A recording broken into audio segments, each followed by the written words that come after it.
नमस्कार। सामाजिक विकृति र ढिलासुस्ती विरुद्ध निरन्तर खबरदारी, वास्तविकताको उजागर गर्दै पीडितको आवाज बोल्ने हाम्रो प्रयास कार्यक्रम निगरानीमा स्वागत छ। म पुण्य धमला। भनिन्छ नेपाल सत्तीले सरापेको देश, थेगे पशुपतिनाथले थेक्छन् नत्र कुनै पनि बेला डुब्छ। हो, आज नेपाल अस्थिरतासँगै आर्थिक रूपमा जर्जर बन्दैछ। उच्च शिक्षाको बहानामा अनि रोजगारी नपाएको पीडामा विदेशिने नौजवान युवाहरूले त्रिभुवन अन्तर्राष्ट्रिय विमानस्थलमा पुगेर परिवारसँग बिछोडिँदै आँसु खसाल्नुपर्ने यो देशमा बिचौलिया अनि तस्करको साम्राज्य भने राम्रै फस्टाएको छ। आफ्नै दाजुभाइलाई नक्कली शरणार्थी बनाएर मानव तस्करी अनि आफ्नै देशको प्रधानमन्त्री बस्ने सरकारी जग्गा बाउको पेवा सम्पत्ति जसरी कर्मचारी, मन्त्री, पूर्व प्रधानमन्त्री समेत मिलेर भूमाफियासँगको साँठगाँठमा चिराचेरा पार्दै बिक्री गरिन्छ।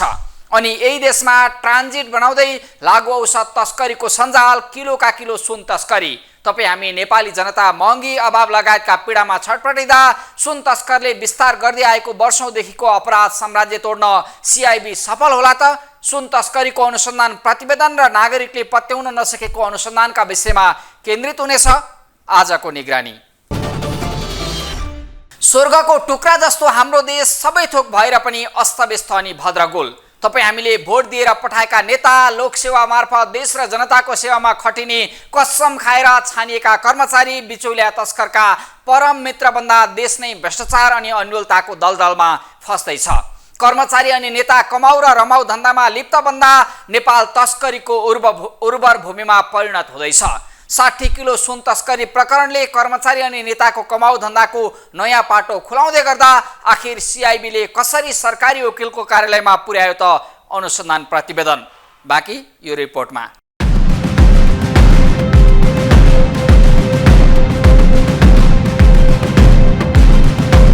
नेपाल प्रहरीको केन्द्रीय अनुसन्धान ब्युरो सिआइबीले बुधबार 60 केजी सुन तस्करी प्रकरणको पहिलो चरणको अनुसन्धान पूरा गरेर जिल्ला सरकारी वकिलको कार्यालयलाई अनुसन्धान प्रतिवेदन बुझाएको छ। 60 केजी सुन तस्करी प्रकरणमा सिआइबीले 50 जनालाई प्रतिवादी बनाउन जिल्ला सरकारी वकिल कार्यालयलाई राय दिएकोमा अहिलेसम्म 32 जना पक्राउ परेका छन्। 18 जना फरार प्रतिवादीका रूपमा मुद्दा अघि बढ्नेछ। सिआइबीको अनुसन्धान प्रतिवेदन सरकारी वकिलको कार्यालयमा पुगेसँगै अब सुन तस्करी विरुद्धको कानुनी कारबाही कसरी अघि बढ्छ चासोका साथ प्रतीक्षा सुरु भएको छ। सिआइबीले हालसम्म त्रिभुवन विमानस्थल भन्सार कार्यालयका 8 कर्मचारी सहित 32 जना पक्राउ गरेको छ। पक्राउ पर्नेमा 23 नेपाली र 9 जना विदेशी रहेका छन्। 14 विदेशी र 4 नेपाली गरी 18 जना भने फरार रहेको निष्कर्ष सहित सिआइबीले अनुसन्धान प्रतिवेदन सरकारी वकिलको कार्यालयमा पुर्याएको छ। जुन तस्करका लागि खडा गरिएका 7 कम्पनी र 2 गोदामको पहिचान गरेर अनुसन्धानलाई गति दिएको सिआइबी संगठित अपराधका रूपमा अघि बढाइएको सुन तस्करीको एउटा सञ्जाल ब्रेक गर्न सफल भएको दाबी गरिरहेको छ। एक हिसाबले जुन चाइनिजहरूको समूहले हङकङबाट अथवा चाइनाबाट आउने जुन समूह छ र नेपालमा यसरी विभिन्न वस्तुहरूमा लुकाएर छिपाएर ल्याएर त्यसलाई फेरि एउटा मतलब स्वरूप परिवर्तन गरेर फेरि बजारीकरण गरेको छ, त्यो किसिमको एउटा जहाँसम्म लाग्छ तिनीहरूको एउटा साम्राज्य, त्यो एउटालाई चाहिँ हामीले पूर्ण रूपमा होइन केही हामीले गरेका छौँ। तिनीहरूको चाहिँ अब यो काम गर्ने शैलीहरूलाई हामीले ध्वस्त पारेका छौँ। अझ यसमा सम्बन्ध भएका व्यक्तिहरू आउन बाँकी छ र तिनीहरूलाई अहिले हाम्रो विभिन्न तरिकाबाट परराष्ट्र मार्फत हामीले यसलाई म्युचुअल लिगल एग्रिमेन्ट ट्रिटीहरूबाट हामीले काम गरिरहेका छौँ। 56 दिनको अनुसन्धान पश्चात सिआइबीले पत्रकार सम्मेलनको आयोजना गरेर अनुसन्धान प्रतिवेदन सरकारी वकिलको कार्यालयमा दर्ता गराएको छ। पूरक अनुसन्धान प्रतिवेदन समेत लैजाने गरी अहिले पनि सिआइबी सुन तस्करी प्रकरणको अनुसन्धानकै चरणमा रहेको दाबी समेत गरिएको छ। सिआइबीले राय सहितको अनुसन्धान प्रतिवेदनमा आरोपित विरुद्ध संगठित अपराध, सुन चोरी, पैठारी लगायत कसुर लगायत 7 प्रकारका मुद्दा चलाउन राय दिएको छ। पक्राउ परेका विरुद्ध भन्सार ऐन अन्तर्गत अवैध सुन पैठारी र संगठित अपराध, नागरिकता सम्बन्धी ऐन, राहदानी ऐन, अध्यागमन ऐन सम्बन्धी कसुरको कारबाही अगाडि बढाउन पनि सिआइबीले राय दिएको छ। त्यस्तै बरामद सबै ब्रेक प्याड जोग्दा 302 किलो 620 ग्राम सुन ल्याइएको पाइएको भन्दै सिआइबीले 3 अर्ब 50 करोड 2,16,552 को बिगो कायम गरेर मुद्दा अघि बढाउन राय दिएको छ। 302 किलो 0.62 किलो थप चाहिँ यिनीहरूबाट सुन ल्याएको देखिएको छ र त्यसलाई हामीले अहिले जम्माजम्मी त्यसलाई हिसाब गर्दाखेरि अहिलेको मूल्यमा गर्दा 3,50,02,16,552 रुपियाँको बिगो कायम गरेर यो मुद्दा अगाडि बढाउँदैछौँ। र यो अनुसन्धानको क्रममा यी अहिले पक्राउ परेका चाइनिज समूह र यिनीहरूले चाहिँ 5वटा कम्पनीहरू खडा गरी ल्याएको सुनको हिसाबले हामीले अझ यसमा चाहिँ अरू अन्य सुनहरू पनि देखिएका छ। अन्य अहिले यो ब्रेक प्याडबाट ल्याएको सुनकै मात्रै हामीले अनुसन्धानलाई राखेर गरेका छौँ र बाँकी अन्य वस्तुहरू अन्य इलेक्ट्रिक सामानबाट ल्याएका सुनको अनुसन्धानहरू गर्न बाँकी छ। त्यो कुरा हामीले पूरक अनुसन्धानको क्रममा हामीले गर्दैछौँ। सुन तस्करी प्रकरणमा मुछिएर पक्राउ परेकामा भन्सार कार्यालयका कर्मचारी सहित नेपाली, भारतीय र चिनिया नागरिक रहेका छन्। भन्सार एजेन्ट र सुन व्यापारी समेत मुछिएको तस्करी प्रकरणको विभिन्न लेयरमा बसेर काम गरेका 18 जना भने फरार छन्। संगठित अपराध कसुरमा म्याद थप गरेर सिआइबीले घटनाको अनुसन्धान गरेको थियो। यस्तो प्रकरणमा प्रहरीले अनुसन्धानका लागि 60 दिन म्याद पाउने प्रावधान रहेको छ। यही भदौ 31 देखि 60 दिन पुग्ने भएकाले सो मिति अघि नै मुद्दा अदालतमा लैजानुपर्ने कानुनी सीमाका कारण सिआइबीले अनुसन्धान प्रतिवेदन सरकारी वकिलको कार्यालयमा बुझाएको हो। सरकारी वकिललाई 3 दिन मिसिल अध्ययन गर्न समय बाँकी रहनेछ। त्यसपछि अदालती प्रक्रिया अनुसार कानुनी उपचार अगाडि बढ्नेछ। सिआइबीले निकै ठूलो मेहनत गरेर सुन तस्करीको संगठित सञ्जाल भत्काउन र यसमा जोडिएका अधिकांशलाई कानुनी दायरामा ल्याउन सफल भएको चर्चा चलिरहँदा अब सिआइबीको बाँकी अनुसन्धान र अदालती फैसला के कस्तो होला चासो यतातर्फ सोझिएको छ। हङकङबाट ब्रेक सुमा हालेर नेपाललाई ट्रान्जिट बनाउँदै गरिएको सुन तस्करी प्रकरणमा 3वटा लेयरलाई नै भत्काउन सफल भएको र थप अनुसन्धानतर्फ कानुनी कारबाहीको खाँचो रहेको सिआइबीले दाबी गरिरहेको छ। हङकङबाट सुन पठाउने अनि भारतीय बजारसम्मको सेटिङ मिलाउने एउटा संयन्त्र, नेपाल ल्याएर मालवस्तुमा राखिएको सुन गालेर स्वरूप परिवर्तन गर्दै बजारीकरण गर्ने अनि आपराधिक समूहलाई सघाउने नेपालीसम्मको सञ्जाल भत्काएको सिआइबी यो प्रकरण अन्तिम निष्कर्षमा पुग्ने दाबी गरिरहेको छ। व्यक्ति कुनै व्यक्तिले बेच्नु छ भने हङकङबाट नै कुन व्यक्तिसँगलाई बेच्थे भन्ने कुराको बारेमा पहिले तय भइसकेको हुन्छ र त्यो नोटबाट एउटा कोडको रूपमा एउटा नेपाली नोट अथवा भारतीय नोट अथवा कुनै नम्बर दिएको हुन्छ। त्यो नम्बर हङकङबाट यहाँ रिसिभ गर्ने मान्छेले हङकङ दिएको हुन्छ। हङकङको मान्छेले यहाँको समूहलाई पठाउँछ। समूहलाई पठाएपछि यो लाजिपाटको समूह अथवा टोकाको समूहलाई पठाउँछ। टोकाको समूहले त्यो नोट अथवा त्यो कोड वर्ड लिएर आउने मान्छेसँग त्यो पेपर भेरिफाई गर्छ। भेरिफाई सक्सेसफुल भइसकेपछि बल्ल कोड डेलिभरी हुन्छ। यो प्रक्रियाले उनीहरूले कोड डेलिभरी गर्ने प्रक्रियालाई पनि एकदमै यसलाई व्यवस्थित तरिकाले लेयर कटअप गरेर एक अर्कालाई नचिन्ने तरिकाले गरेको देखिन्छ। प्रत्यक्ष रूपमा जोडिनुभन्दा पनि यसमा चाहिँ बाहिरको व्यक्तिले यसलाई नियन्त्रण गरेको देखिन्छ र यसरी सुन पगाल्ने त्यसपछि लिएर आएर यसरी कोड वर्डको रूपमा रहेको कुनै नोट अथवा नम्बरलाई भेरिफाई सुन डिस्ट्रिब्युट भइसके पश्चात त्यो सुन डिस्ट्रिब्युट भइसकेपछि पैसा पनि चाहियो। पैसा कसरी मोड अफ पेमेन्ट कसरी हुन्छ भन्दाखेरि यी ग्रुपलाई डाइरेक्ट थोरै मात्रामा चाहिँ यही सुन रिसिभ गर्ने मान्छेले पनि पैसा दिएको भन्ने देखिन्छ अनुसन्धानबाट। र सँगसँगै अहिलेको प्रविधि अनुसारको डिजिटल मनी जुन छ, अलिपे लगायत गुगल पे, एमपे लगायत पेहरू जुन डिजिटल वालेटहरू र क्रिप्टो करेन्सीको माध्यमद्वारा चाहिँ यो पेमेन्ट भएको देखिन्छ। र जुन पेमेन्ट भएको पैसा चाहिँ सिधै नेपालमा आइकन जसले सुन पठाएको थियो सुन पठाउने समूहमा डाइरेक्ट हङकङसम्म पुगेको देखिन्छ। गएको साउन 3 गते राजस्व अनुसन्धान विभागको टोलीले हङकङबाट ब्रेक सुमा हालेर ल्याइएको उक्त सुन सिनामङ्गल स्थित भन्सार कार्यालय अगाडिबाट बरामद गरिएको थियो। विभागले आवश्यक अनुसन्धान सकेर 18 दिनपछि सुन प्रकरणको अनुसन्धानको जिम्मा प्रहरीको केन्द्रीय अनुसन्धान ब्युरो सिआइबीलाई दिएको थियो।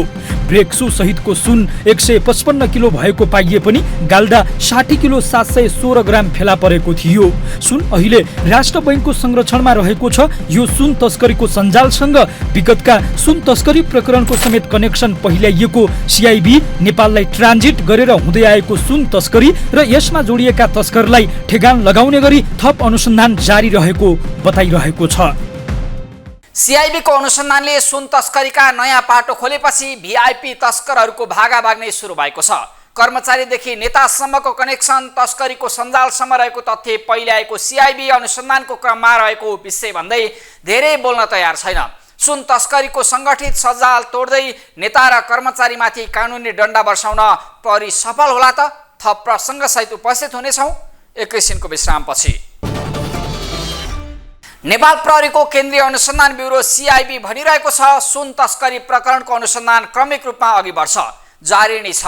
तर लुटको साम्राज्य मिलेर चलाउने बारे अघोषित सहमति गरेका उच्च तहका नेता अनि विशिष्ट कर्मचारीहरू अब प्रहरीबाट यो अनुसन्धान खोसेर आयोग बनाउँदै डिसमिस गराउने योजनामा छन्।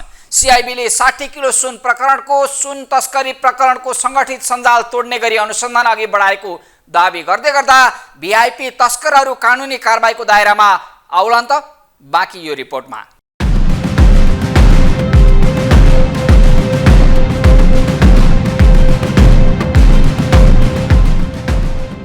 राजस्व अनुसन्धान विभागको टोलीले त्रिभुवन अन्तर्राष्ट्रिय विमानस्थलको भन्सार जाँच समेत पास भएर बाहिरिएको 60 किलो 716 ग्राम सुन बरामद गरेको घटना अहिलेसम्म पनि सेलाएको छैन। बरु यो सुन तस्करी प्रकरणले विगत वर्षदेखि नेपालमा हुँदै आएको क्विन्टलका क्विन्टल सुन तस्करीको सञ्जाललाई छताछुल्ल बनाइदिएको छ। ब्रेक सुमा लुकाएर नै 302 किलो सुन तस्करी भएको निष्कर्ष निकालेको सिआइबीले विद्युतीय चुरोट भेपमा लुकाएर गरिएको सुन तस्करी प्रकरणमाथिको अनुसन्धानलाई समेत गति दिएको छ। अहिलेदेखि पहिलेसम्मका सुन तस्करीमा यसअघिको विद्युतीय सिगरेट भेपमा लुकाएर सुन तस्करी गरेका चिनिया नागरिक दाओ जिन वाङको मुख्य भूमिका रहेको निष्कर्षमा सिआइबी तस्करीको सङ्गठित सञ्जाल भत्काउन आफ्नो संयन्त्रसँगै इन्टरपोल समेतसँग सहकार्य गरेर अघि बढेको छ।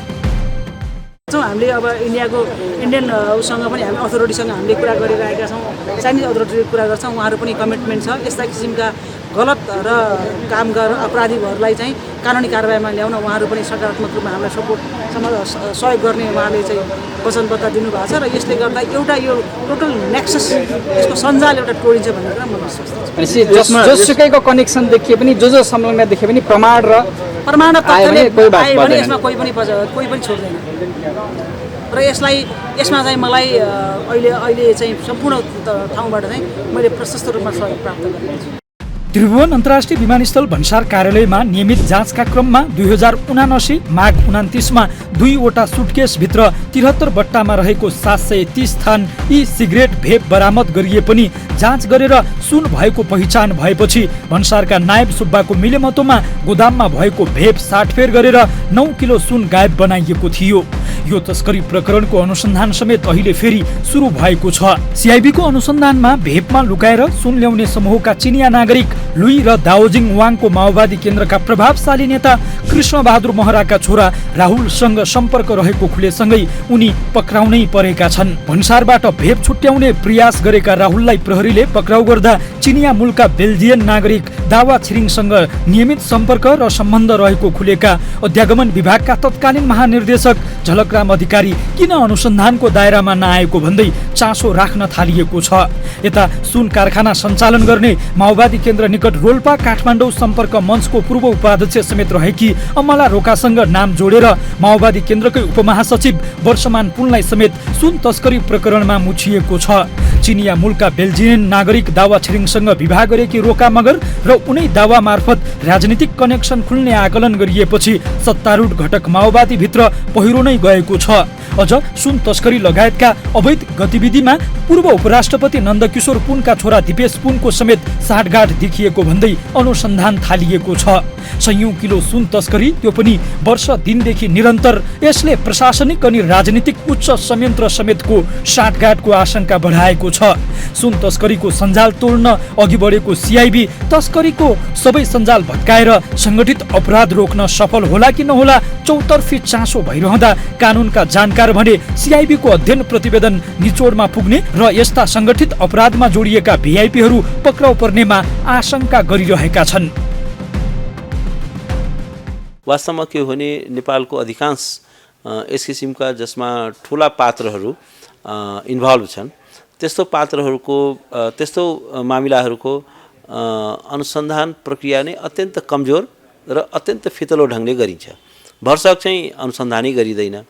अनुसन्धान गर्नै पर्यो भने पनि त्यसलाई अत्यन्त कमजोर ढङ्गले गरिन्छ र प्रमाणहरूलाई राम्रोसँग सङ्कलन गरिँदैन र त्यसमा पनि जुन ठुला माछाहरू हुन्छन् तिनीहरूलाई उम्क्याउने गरी त्यसरी अनुसन्धान गरिन्छ बदनियतपूर्ण तरिकाले। अभियोजन पनि त्यसरी नै बदनियतपूर्ण तरिकाले गरिन्छ। यसबाट के देखिन्छ भने हाम्रो जुन संरचना छ, पोलिसिङ सिस्टम छ, हाम्रो जुन अनुसन्धानको प्रणाली छ, जो अभियोजनको प्रणाली छ, त्यो कमजोर छ, त्यो विश्वसनीय छैन र त्यो चाहिँ के हो भने त्यो चाहिँ राजनीतिक प्रभावले ग्रस्त छ। त्यहाँ चाहिँ पोलिटिकल मास्टर्सहरूले त्यसलाई चाहिँ डिक्टेट गर्छन् र उनीहरूको इन्ट्रेस्टमा चाहिँ त्यो सञ्चालित हुन्छ। त्यसकारण हामीले जति पनि यो यताका ठुला काण्ड होस् या योभन्दा अगाडिका पनि यो ठुला पात्रहरूलाई एउटा सिस्टमेटिक ढङ्गले कसरी जोगाउने भन्ने हिसाबले गरिन्छ। यदि कुनै काण्डमा, कुनै अपराधमा, कुनै भ्रष्टाचारको काण्डमा यदि ठुला पात्रहरू इन्भल्भ छन् भन्ने भयो भने सामान्यतया त्यसको अनुसन्धान हुँदैन। सिआइबीले निकै ठूलो मेहनत गरेर सुन तस्करीको सङ्गठित सञ्जाल भत्काउन र यसमा जोडिएका अधिकांशलाई कानुनी दायरामा ल्याउन सफल भएको दाबी गरिरहँदा अझ पनि अपराध कर्ममा लागेका सबै कानुनी कारबाहीको दायरामा आउने विश्वास जागिसकेको छैन। बीचैमा अनुसन्धान पुहाइएको नक्कली भुटानी शरणार्थी प्रकरण, पशुपतिनाथको सुनको जलहरी प्रकरणको अनुसन्धानको चर्को होहल्ला पछिको सामसुम भिआइपीलाई उन्मुक्ति अनि बालुवाटार जग्गा हिनामिनाका अन्य मतियारलाई अदालतबाट धरौटीका नाममा छाडिएको घटना लगायतले हाम्रो सरकार अनि अनुसन्धान पद्धतिमाथि नै नागरिक स्तरबाट प्रश्न उठाउन थालिएको छ। व्हेल माछाहरू, सार्क माछाहरू सायदै कोही कारबाहीको दायरामा आउला, त्यो निश्चित छ। लेखेर राख्नुहोस्, त्यस्ता कुनै पनि पात्रहरूलाई अभियोजन गरिने छैन। र एउटा कुरा यो मुलुकमा एउटा अघोषित या गोप्य सम्झौता के भएको छ भने टप लिडरसिपहरूमा कि एउटा ठिकै छ, अब मुद्दा चलाउनै पर्यो भने पनि अब झिना मसिना पात्रहरूलाई बलिको बोको बनाउने, तर जुन टप लिडरसिपलाई या अलिकति टप ब्युरोक्राट र टप चाहिँ के छ भने पोलिटिसियन्सहरूलाई उन्मुक्ति प्रदान गर्ने, उनीहरूलाई नछुने, उनीहरूलाई अनुसन्धानको दायरामै नल्याउने, उनीहरूलाई अभियोजनको दायरामै नल्याउने, यस किसिमको एउटा अघोषित सम्झौता गरिएको छ। र जसले गर्दाखेरि हामीले भुटानी प्रकरणमा पनि त्यो हेऱ्यौँ। अब यही ललिता निवासमै पनि टप ब्युरोक्राट्स, आखिर मुख्य सचिवको पनि नाम आएको थियो, त खै त आएन त। प्राइम मिनिस्टर्स भइसकेका मान्छेहरूको पनि नाम आएको थियो, खै त उनीहरूलाई अभियोजन गरिएन त। त भन्दाखेरि समान स्थितिमा रहेकालाई त्यही हुन्छ। समान स्थितिमा रहेको, समान स्तरको प्रमाण रहेको एक थरीलाई गिरफ्तार गर्ने, उनीहरूलाई चाहिँ अभियोजन गर्ने र समान स्थितिमा एक थरी रहेकालाई उनीहरूलाई चाहिँ अनुसन्धानको दायरामै नल्याउने, उनीहरूलाई अभियोजनै नगर्ने, यो किसिमको जुन खतरनाक प्रवृत्ति देखिएको छ, त्यो चाहिँ मुलुकको विधिको शासनका लागि र मुलुकको लोकतान्त्रिक एउटा हेल्थका लागि पनि त्यो अत्यन्त घातक छ। सबै भ्रष्टाचार, ठगी अनि अनियमितताका फाइल खोल्दै दोषी जो कोही भेटिए पनि कारबाहीको दायरामा ल्याउँछौँ, देशमा सुशासनको युग सुरु भयो भन्दै चर्को स्वरमा कुरिलिने गृहमन्त्री नारायण काजी श्रेष्ठ अनि प्रधानमन्त्री पुष्पकमल दाहाल प्रचण्ड सुन तस्करी प्रकरणलाई निष्कर्षमा पुर्याउन इमान्दार भएर अघि बढ्लान् वा आफ्नालाई जोगाउन बेमान बन्लान्, परीक्षाको घडी सुरु भएको छ। चाहे बालुवाटार प्रकरण होस् वा नक्कली भुटानी शरणार्थी प्रकरण अनि सधैँ चर्चामा आएर कहिले अनुसन्धान नहुने वाइड बडी विमान खरिद घोटाला अनि यति ओम्नी लडाकु क्यान्टोनमेन्ट लगायतका भ्रष्टाचार अनि अनियमितताका फाइल खुल्लान् र भिआइपी माफियाहरू जेल पुग्लान् भन्ने आशामा बसेका जनता निराश बन्न थालेका छन्। भ्रष्टाचार अनि अनियमितताका मतियारलाई जोगाएर जनताको मन जित्ने अन्तिम मौकाबाट चुक्दै सकिने कि सुन तस्करी प्रकरणमा आफ्नै परे पनि जेल कोचेर सच्चिने नागरिक स्तरबाट प्रचण्ड सरकारमाथि खबरदारी सुरु भएको छ। आजलाई बिदा भयौँ। तपाईसँग कुनै सूचना, जानकारी र सुझाव भएमा हामीलाई टिपाउन वा पठाउन सक्नुहुनेछ। हामी निरन्तर निगरानीमा छौँ। नमस्ते।